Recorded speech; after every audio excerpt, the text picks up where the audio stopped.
Hey guys, welcome back to the channel. My name is Trevor. Today we're going to be talking about the neurotic level of personality organization. Maybe you have used the term neurotic in your life. Maybe you've called somebody neurotic, been called neurotic, wondered if you yourself could be neurotic. But what does it really mean to be neurotic? More specifically, what does it really mean to have your personality, or for somebody to have their personality organized at the neurotic level? And if you're wondering what I mean by these levels, by the neurotic level of personality organization, please refer back to my previous video where I do a broad overview of the levels of personality organization, which range from psychotic to borderline to neurotic to normal or healthy.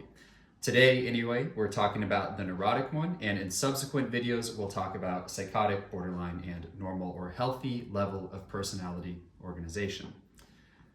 I think that we should start by making an important distinction between a neurotic symptom and a neurotic level of personality organization, or a neurotic character structure. Those two are the same things.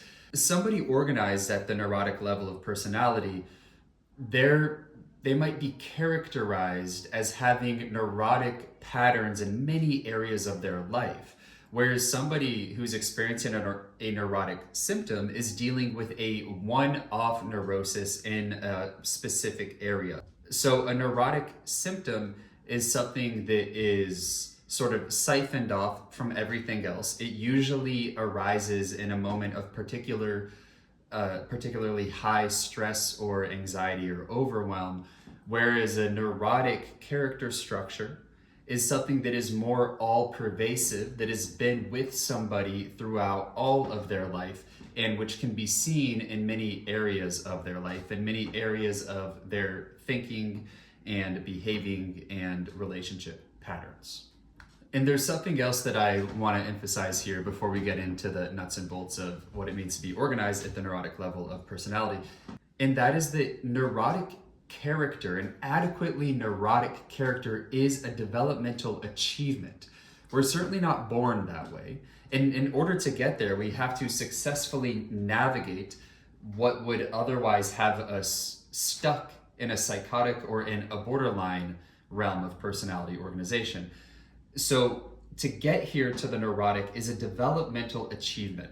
So if you're adequately neurotically organized, congratulations. It means you've built a certain degree of trust in yourself and in your own agency, a certain degree to be able to trust others and to be able to trust the world itself, so that you feel that there's enough safety and security as you move through the world, so that you can actually move through the world in a way that allows you to stay sort of in touch with reality. So I want you to picture a young child who's having a very heightened experience of affect.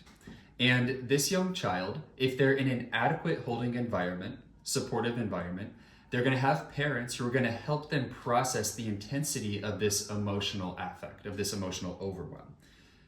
And the degree to which a child has that is the degree to which they become neurotically organized. When a child doesn't have that, when they're exposed to these overwhelming feelings, overwhelming panic or anxiety, without somebody out here who can help them regulate it, then that child is more likely to end up in the psychotic or the borderline realm of personality organization.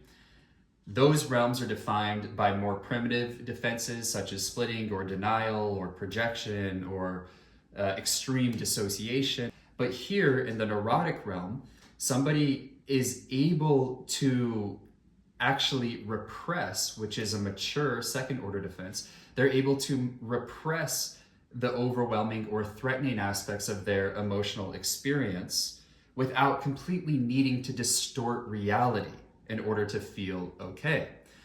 And so that's what neurotic level functioning is really characterized by. It's characterized by an ability to be adequately with reality, and we use higher order mature defenses such as intellectualization or repression in order to manage the emotional intensity of life. Now, this neurotic character structure, it does come with a price tag.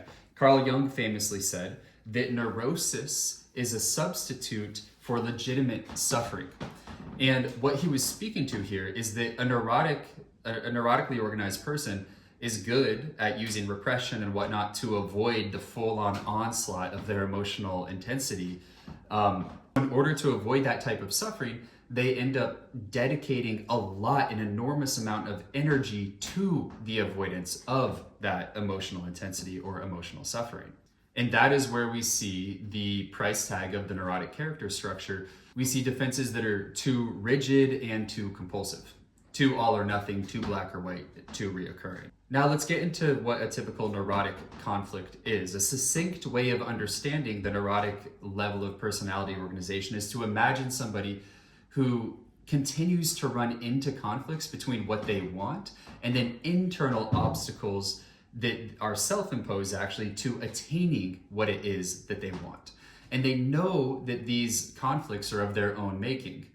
So one of the most striking aspects of neurosis is the conflict between desires and internal prohibitions against realizing said desires. This internal tug of war can lead individuals to externalize their struggles, projecting them onto others or to situations outside of themselves. For example, a person might enter a relationship where their partner embodies the security they crave while they remain fixated on their need for freedom, and thus this internal conflict between security and freedom becomes projected onto a partner and it gets played out externally. An example of a neurotic level conflict that is internal could be somebody who feels sexual temptation, but at the same time they have some sort of inhibition that prevents them from following through on that temptation. They feel guilty perhaps about having the temptation. And it's not necessarily that the goal is to remove the guilt so that they're more fully free to access the temptation, but it's to help them feel less internal conflict, less internal tension between a desire and then an inhibition against said desire. According to David Shapiro, he was an analyst who spent a lot of time working and talking about the neurotic level of personality organization in the 50s and 60s. He says that neurotics can be identified in 4 primary ways. One would be their rigid thinking patterns, overly controlled and compulsive thought processes without a whole lot of room for open spontaneity and thinking about something in a totally different way. Their over control of emotions, where they suppress feelings in an effort to maintain inner stability. And then conflicts between autonomy and dependency, they have this urge, this struggle between wanting independence but fearing loss of relationship. And then a general and ongoing sense of constriction, given their emotional and cognitive rigidity and compulsivity. They often feel that they are missing out on the nectar of life, that they're lacking in spontaneity and creativity and general fulfillment. But neurotics, the upshot here is that they're very good therapeutic clients, because they have a good sense of that they're doing something that's getting in the way of their fulfillment, their enjoyment, their happiness in life. And so they come in and they quickly form a working alliance with the therapist in terms of wanting to identify, understand, and ultimately remove this problematic or inhibitory aspect of them. Neurotics are very much in touch with reality. The coping mechanisms they use to manage reality don't distort reality. I think that the key takeaway is that while this neurotic character structure offers good protection from overwhelming emotions and offers protection such that they can still perform very well in the world and in pursuit of their goals, it does come with a real and an important price tag, which is a loss of flexibility, too much rigidity, too much compulsivity, all of which reduces creativity and spontaneity and a rich life, a happy present life. The good news is that neurotics, as I said, are great in therapy. And so when a neurotically organized person comes to therapy, generally a lot of progress can be made in fairly quick amount of time. So I think that's it for today. In future videos, we'll be exploring the psychotic and the borderline and the normal/healthy levels of personality organization. So be sure to check back periodically if you want information on those. Thank you so much. Thank you for watching, and have a great day.